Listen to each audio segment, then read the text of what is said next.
장석주 시인의 대추 하나이라고 하는 시가 있죠. 저게 저절로 불고 진리는 없다. 저 속에 태풍 몇 개, 저 속에 천둥 몇 개, 저 속에 벼락 몇 개, 저 속에 번개 몇 개 들어있어서 불거지는 것일 게다. 저게 저 혼자 둥그러질 리는 없다. 저 속에 찬설이 몇 방, 저 속에 땡볕 두어 달, 저 속에 초승달 몇 날 들어있어서 둥그러지는 것일 게다. 대추야, 너는 인생과 세상과 통하였구나. 대추 한 알이 붉어지기까지 태풍과 천둥과 번개와 벼락의 조력이 있었다면, 대추 한 알이 둥그러지기까지 찬서리와 땡볕과 초승달의 합력함이 있었다면 우리 인생이야 어떠하겠습니까? 에베네zer 하나님의 도우심과 임마누엘 주님의 그 함께하심과 또한 여호와 일의 예비하심이 우리 속에 있었고, 우리 모두가 진정코 조력하고 합력함으로 말미암아 지금 이 자리에 우리가 앉아 있는 줄로 믿습니다. 이 함양에 가면 안이면이 있고 대대리가 있는데, 대대리에서 이렇게 충남 보령으로 넘어가는 그 제 고개가 있습니다. 그 고개 이름이 발해기제라고 하는 고개 있죠. 발해기제. 발에다 주는 고개, 바라보는 고개, 마중하는 고개, 배웅하는 고개. 아버지가 아들이 남편이 과거를 돌아가거나 혹은 장사로 갈 때 발에다 주는 고개. 언제 나의 아버지가 남편이 아들이 돌아오나 라고 그렇게 바라보는 고개. 마중과 배웅이 이루어지는 고개가 바로 발해기제라고 하는 것입니다. 오늘 본문의 말씀을 우리가 보니까 하나님 태초에 세상을 창조하여 주셨습니다. 첫째 날 빛을 창조하시고, 둘째 날 궁창을, 셋째 날 땅과 바다와 식물을, 넷째 날 하늘의 별과 달과 해를, 다섯째 날은 공중의 새와 물속의 물고기를, 여섯째 날은 동물과 사람을 창조하여 주셨죠. 그리고 특별히 하나님의 친히 창조하신 아담과 하와를 위해서 동쪽에 에덴 동산을 창설하여 주셨죠. 그러면서 아담과 하와에게 말씀하셨습니다. 너는 이곳에서 생육하고 번성하고 땅에 충만해라. 즐기고 누리고 행복하게 아름다운 삶을 살아라. 단 한 가지, 땅이 충만하고 생육하고 번성하기 위해서, 이 땅에서 행복과 즐거움과 기쁨의 삶을 영위하기 위해서, 행복의 동산인 에덴의 주인공이 되기 위해서 단 한 가지 지켜야 할 약속이 있다. 조건이 있다. 그것은 동산 중앙에 있는 나무 열매 선악과만은 따먹지 말아라. 이것이 너와 나의 언약이다. 이것이 너와 나의 약속이다.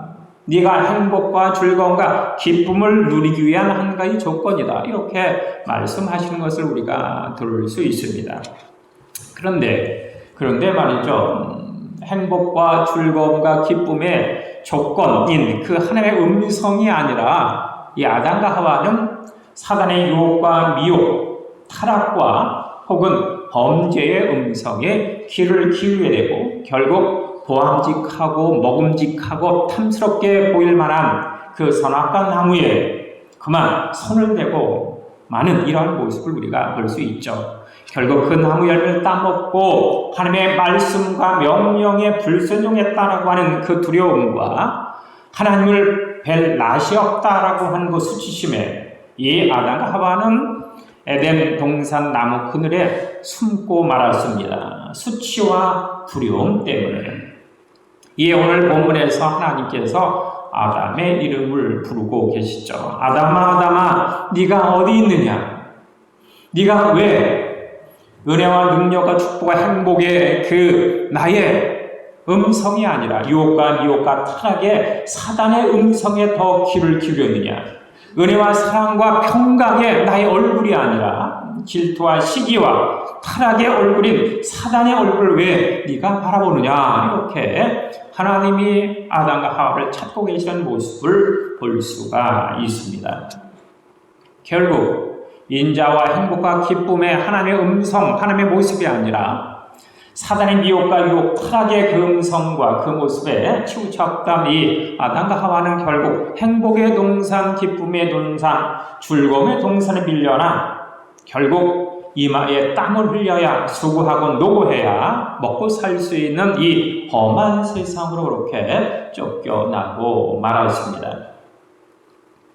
야곱의 고백대로 내 나이 얼마 되지 못하지만 내가 험악한 세월을 살았습니다 라고 고백할 수밖에 없는 것이 바로 우리가 살고 있는 이 세상 아니겠습니까? 하지만 그럼에도 불구하고 하나님께서는 우리로 하여금 기쁨과 즐거움과 행복의 삶을 살기를 간절히 소망하고 계시죠. 생육하고 번성하고 땅에 충만해서 아름다운 삶을 영위할 것을 간절히 소원하여 주시고 있습니다. 그래서 우리는 이 애들을 회복해야 할 것이고 하나님을 건설해야 할 텐데 그러기 위해서 인생의 세 가지 법칙을 기억해야 합니다. 오늘 이 인생의 세 가지 법칙을 우리가 기억하면서 함께 은혜를 나누고 잃어버린 애들을 회복하고 또한 깨어진 하나님을 건설해 나갈 수 있는 우리 모두가 되시기를 간절히 소원합니다. 애들을 회복하기 위한 첫 번째 법칙, 첫 번째 인생의 법칙은 바로 기다림의 법칙입니다. 성경, 우리가 갖고 있는 이 66권의 이 성경, 바로 기다림의 책입니다. 구약 성경, 오실 메시아, 오실 그리스도, 오실 구세주를 기다리는 그 책이 바로 이 구약 성경 아니겠습니까? 이 구약 성경의 마지막 책 말라기는 이렇게 마무리합니다. 너희가 엘리야를 기다려라. 엘리야 바로 그리스도 메시아 구세주죠. 신약에 넘어오게 되어지면 예수님께서 부활 승천하실 때 제자들에게 당부하고 있습니다. 너희는 이 예루살렘을 떠나지 말고 내가 너에게 약속한 보혜사 성령을 기다려라 이렇게 말씀하신 것을 우리가 듣게 됩니다. 그리고 이 신약 성경 마지막 요한계시록 마지막 절에 가보면 마라나타 아멘 주 예수여 어서 오시옵소서 이렇게 하고 마무리하는 모습을 우리가 보게 되지 않습니까? 다시 오실 재림 예수를 기다려라 이렇게 우리에게 말씀하시는 것을 우리가 알게 됩니다. 성경은 바로 기다림의 책이다. 인생 역시도 기다림이죠. 갈대아 우르에서 우상을 만들어 파는 아버지, 우상장수 아버지 데라와 함께 살고 있었던 아브라함에게 하나님께서 이 아브라함이 75세가 되었을 때 나타나 말씀하셨습니다. 그를 소명 부르시는 것이죠. 너는 본토 친척 아비를 떠나 내가 내게 지할 땅으로 가라. 내가 너로 큰 민족을 이루고 내게 복을 주어 내리면 창대케 하리. 너는 복의 근원이 될지라. 너를 축복하는 자에게 내가 복을 내리고 너를 저주하는 자에게 저주하리니 너로 말미암아 만민이 복을 얻을 것이다. 너로 민족을 만들고 너로 말미암아 만민의 복의 근원을 삼겠다라고 하나님의 언약, 약속이라고 하는 것이죠. 하나님의 말씀은 대부분이 다 약속입니다. 언약이죠. 아담과 하와에게 약속했던 그 행복과 은혜의 약속, 또한 아브라함이 약속하시는 복의 근원의 약속, 하나님은 늘 우리와 함께 약속하시는 모습을 볼 수가 있죠. 그런데 이 아브라함이 하나님으로부터 그 약속을 받았는데 약속이 달성된 기미조차 보이지 않기 때문에 그만 마음이 조급해졌습니다. 그래서 한 10여 년이 흐른 후에 자신의 아내 이 사레의 몸종인 하가를 통해서 이스마엘이라고 하는 아들을 낳게 된 것입니다. 민족이 되고 만민의 복의 근원이 되려면 자손이 있어야 할 텐데 자손이 아들 하나 없었기 때문에 너무 조급했던 그런 까닭입니다. 그런데 하나님은 그 조급한 마음에 태어난 이스마엘이 아니다라고 말씀하시는 것입니다. 결국 이 아브라함은 15년을 더 기다려서 그가 75세에 부름받고 25년을 기다려 100세가 되었을 때 마침내 드디어 결과적으로 약속의 씨인 이삭이 태어나는 모습을 우리가 보게 됩니다. 그래서 우리 이렇게 이야기합니다. 조급하면 이스마엘, 기다리면 이삭. 시작. 예, 그렇습니다.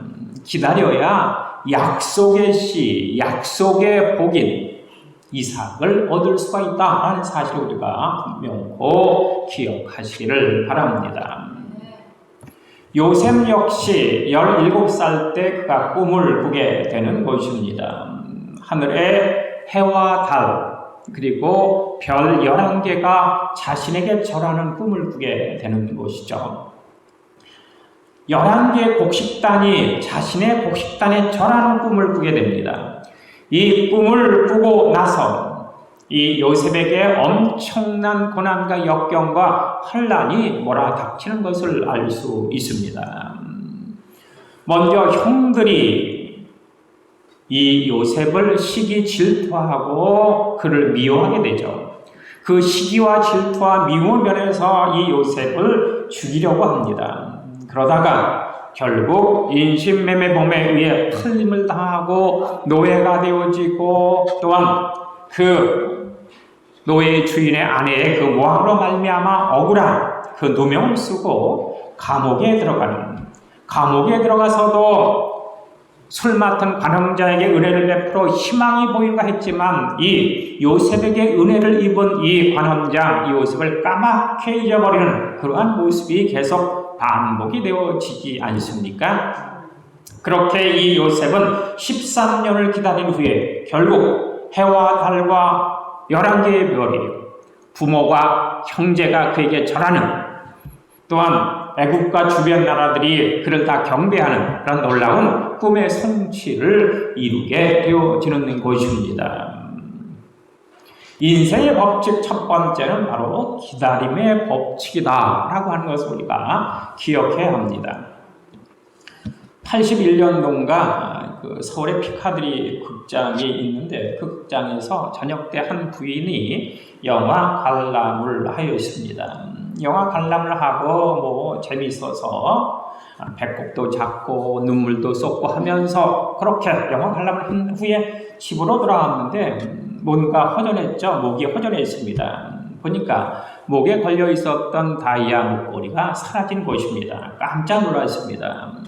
곰곰이 생각해 보니까 혹시 내가 영화를 보다가 박수치고 울고 호들갑 치다가 아마 이게 떨어질지 모르겠다고 생각해서 극장에 전화를 한 것이죠.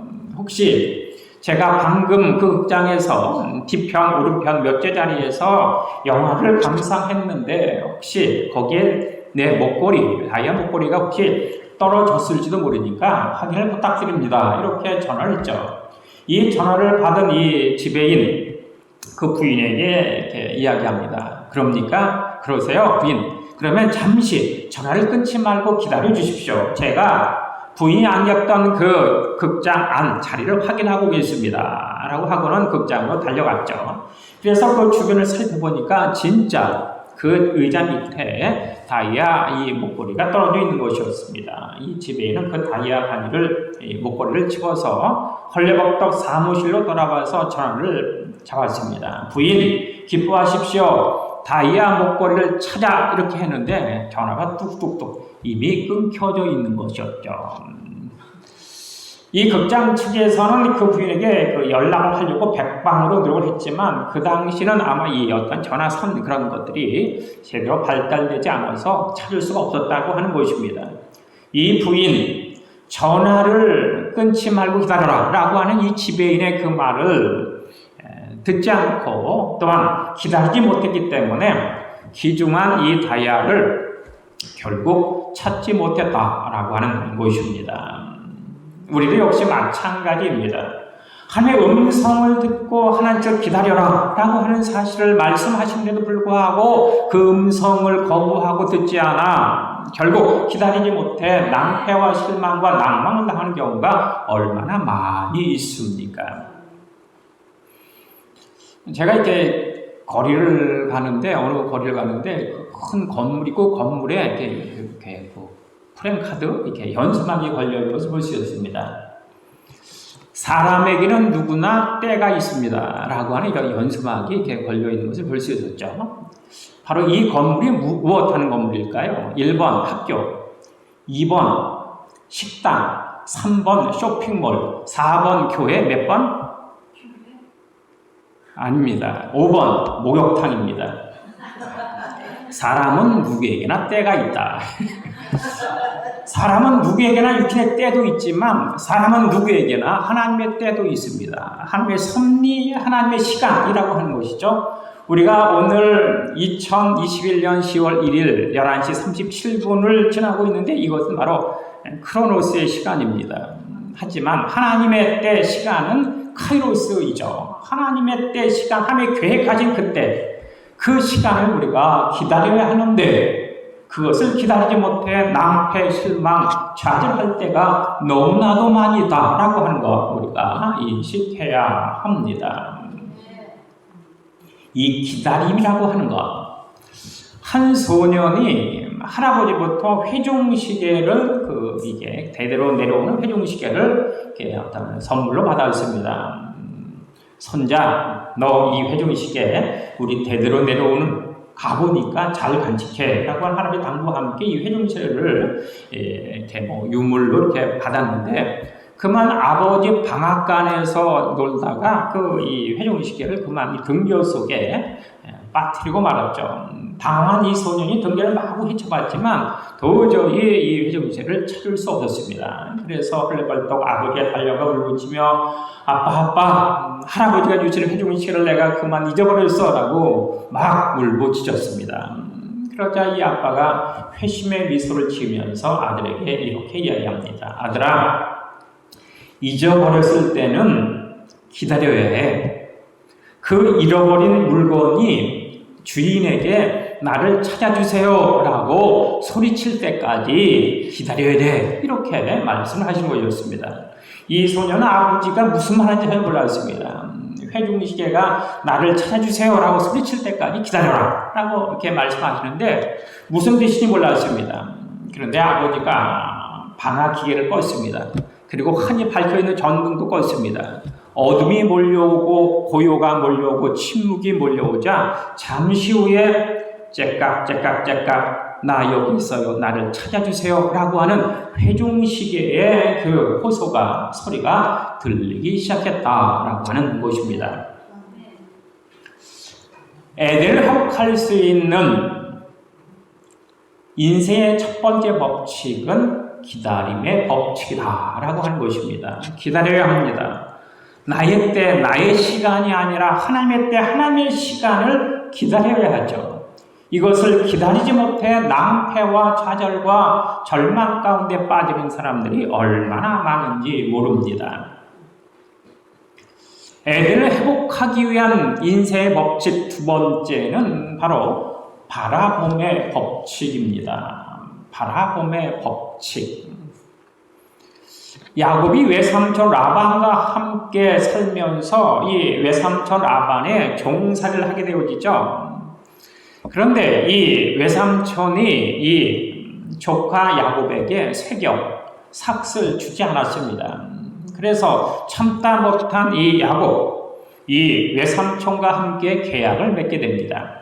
삼촌, 제가 삼촌의 양떼를 치고 있는데 그 양떼 중에 점이 있고 아롱지고 검은색 양, 점이 있고 아롱지고 검은색 양은 우성이 아니라 열성입니다. 양이 태어나면 대부분 점이 있거나 아롱지거나 검은색이 태어나는 것이 아니라 다른 색깔의 그 양의 고유의 그 하얀 색깔의 양이 태어나는 것이죠. 그러니까 야곱이 아주 불리한 그런 조건으로 이 삼촌에게 제시합니다. 그러자 이 불리한 조건을 알고 있었던 이 삼촌, 이 야곱의 그 약속이 너무나도 기특해서 알았다고, 좋다고 회심의 미소를 지면서 그렇게 외삼촌과 이 야곱이 계약을 맺게 된 것이죠. 이때 이 야곱, 양떼들이 물을 먹거나 꼴을 먹을 때 그 양떼들 눈앞에 버드나무, 신풍나무, 살구나무의 가지를 꺾어서 껍질을 벗겨 흰 무늬를 내게 하고는 그 양들 코앞에 눈앞에 심어놓고 이 양들이 꼴을 먹을 때마다 물을 먹을 때마다 이 살구나무, 신풍나무, 버드나무 가지가 벗겨진 그 흰무늬를 보면서 물을 마시게 하고 꼴을 마시게 하는 이런 모습을 보게 됩니다. 그러자 어떤 일이 일어났습니까? 양들이 태어날 때마다 열성이었는데 양들이 태어날 때마다 점이 있고 아름지고 검은색 양이 태어났다라고 성경은 이야기를 하는 것입니다. 바라봄의 법칙이라고 하는 것이죠. 지금 이렇게 중국 항저우에서 아시안 게임이 열리고 있습니다. 아시안 게임이 열리고 있는 모습 보니까 한국 사람들이 메달 많이 딴 것을 볼 수 있죠. 근데 이렇게 이 올림픽에 참여한 사람들 밥만 먹고 훈련하고 연습하고 땀 흘립니다. 그런데 이들은 밥만 먹고 연습하고 훈련하고 땀을 흘리는데 이들은 잠을 잘 때까지 훈련하고 연습하고 땀을 흘린다고 합니다. 그것은 바로 머릿속으로 훈련과 연습과 그 모든 과정을 다 이렇게 그 모습으로 상상을 한다는 것이죠. 이렇게 머리로 상상한 사람과 그렇지 않은 사람의 차이가 엄청나게 난다는 것입니다. 머릿속으로 연습하는 과정뿐만 아니라 우승했을 때 세레모니, 시상대에 올라갔을 때 어떻게 애국가 울려 퍼지면 어떻게 행동해야 할까까지도 다 머리로 이렇게 계산을 한다는 것이죠. 이것이 바로 이미지 트레이닝이라고 하는 것 아니겠습니까? 어떤 골프 선수는 연습을 전혀 못하고 다리가 다쳐 병원에 입원을 했었는데도 불구하고 막상 경기에 나가서 우승을 할 수 있었다고 합니다. 그것은 바로 이 이미지 트레이닝 때문이었다라는 그런 간증도 하나의 모습을 볼 수가 있습니다. 바라봄의 법칙이라고 하는 것이죠. 모든 일이든지 보는 그대로 이루어지는 것입니다.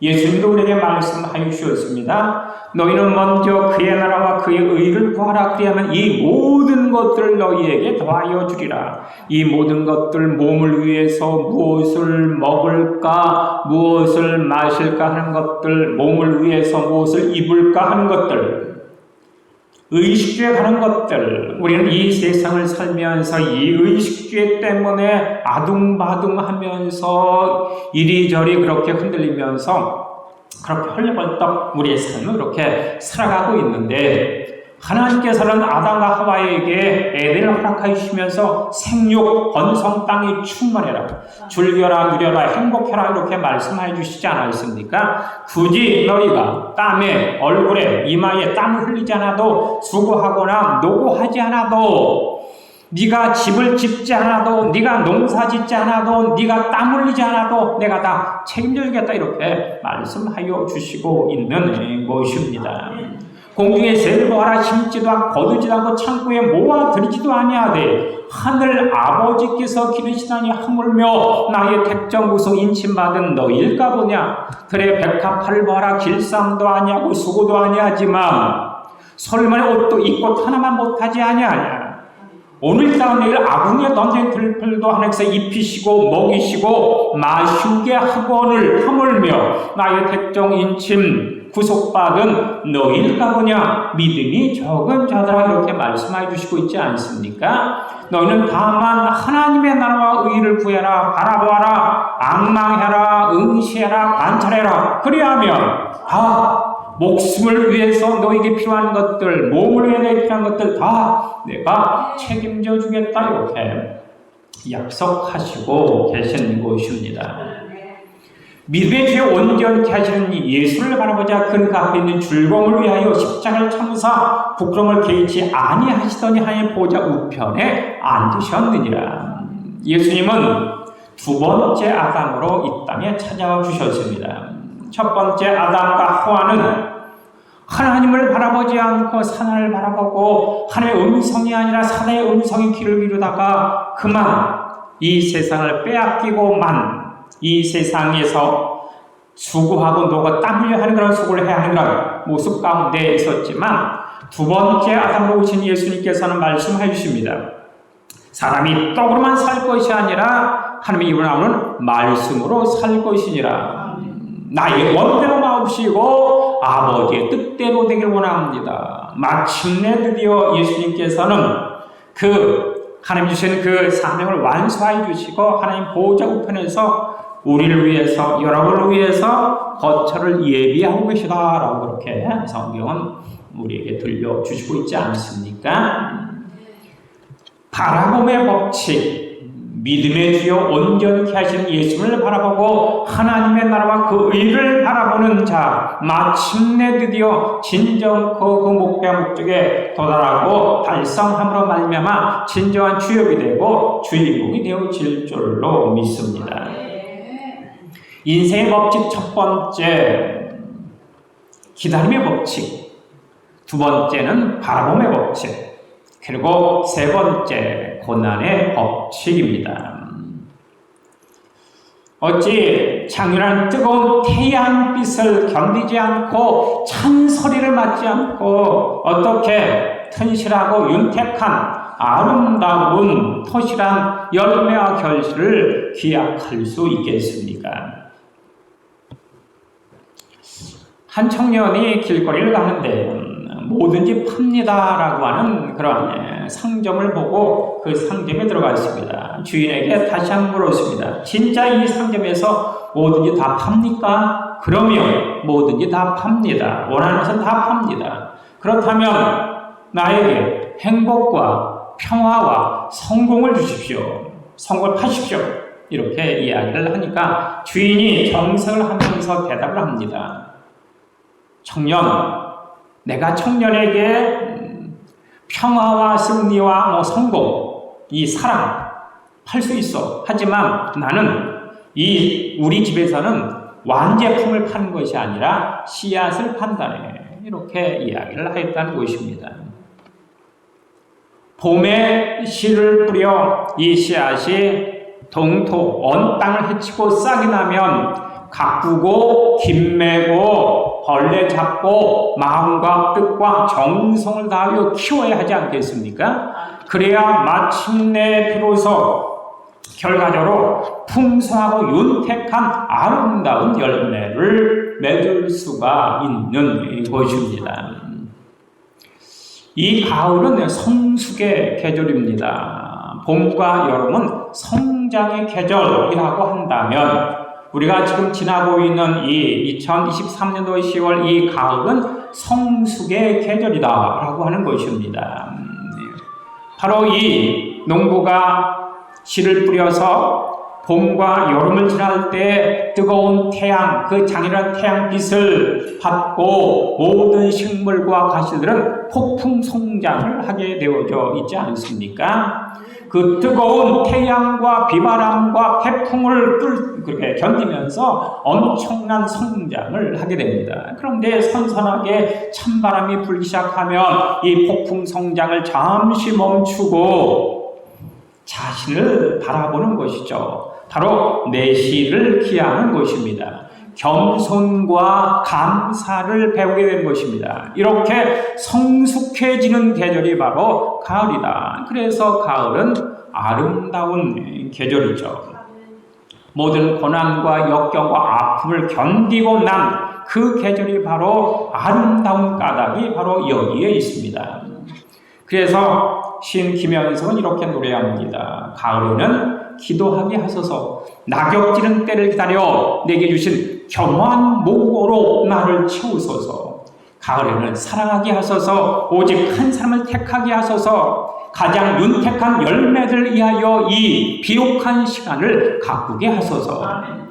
가을에는 홀로 있게 하소서, 내 영혼과 굽히치는 바다와 백합의 골짜기니라 마른 나무 가지에 달아름 까마귀 같이. 이렇게 노래하고 있는 이 모습을 봅니다. 이 가을을 맞이하기 위해서 반드시 겪어야 하는 것이 있으니 동토를 뚫는 언 땅을 헤치는 그러한 수고가 있어야 할 것이고, 비바람과 혹은 태풍을 견디는 그런 아픔이 있어야 할 것이고, 그리고 뜨겁게 장렬한 태양을 견딜 수 있는 그런 인내가 우리에게 필요하다라고 하는 것입니다.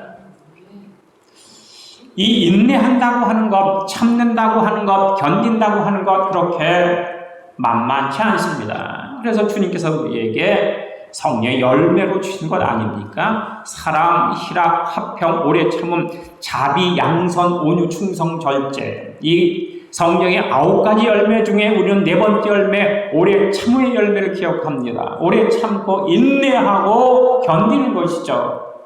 고난을 견디고 아픔을 견디고 상처를 견디는 이런 과정이 필요하다라고 하는 것이고, 그래서 나 혼자 할 수 없기에, 우리가 감당할 수 없기에 하나님께서는 성령의 능력으로 말미암아 성령의 열매로 우리에게 허락하시는 모습을 우리가 보게 됩니다. 애들을 회복하기 위한 3번째 인생의 법칙, 그것은 바로 고난의 법칙이죠. 참고 견뎌야 합니다. 인내해야 합니다. 도중환 시인은 담쟁이라고 하는 시에서 이렇게 읊고 있습니다. 저것이 벽이다. 저것이 넘을 수 없는 절망의 벽이다 라고 느낄 때 담쟁이는 말없이 그 벽을 오른다. 물 한 방울 없고 씨앗 한 톨 자랄 수 없는 넘사벽이다. 넘을 수 없는 그러한 벽이다 라고 말할 때 담쟁이는 말없이 서두르지 않고 앞으로 나아간다. 한 뼘이라도 여럿이 꼭 함께 손잡고 그 벽으로 올라간다. 부르게 그 절망의 벽을 다 덮을 때까지 담쟁이는 그 절망의 벽을 잡고 결코 놓지 않는다. 저것이 벽이다. 저것이 넘을 수 없는 절망의 벽이다라고 고개를 떨굴 때 담쟁이 하나는 담쟁이 수천을 이끌고 마침내 드디어 결과적으로 그 벽을 넘는다. 이렇게 노래하고 있습니다. 하나님께서 우리를 선택하여 주시고 구속하여 주시고 인쳐서 너는 나의 자녀 백성 일꾼이다. 이렇게 선포하여 주시는 모습을 봅니다. 나의 자녀 백성 일꾼된 너희들아, 이 땅에서 생육하고 번성하고 땅에 충만해라. 기쁘고 즐겁고 행복해라. 모든 걸 누려라. 모든 것을 즐겨라. 모든 것이 다 너희의 것이다. 이렇게 말씀하여 주시고 있습니다. 단 한 가지 조건이 있는데 그 조건은 하나님의 음성을 들으라는 것이죠. 하나님을 바라보라는 것입니다. 하나님을 악망하라는 것입니다.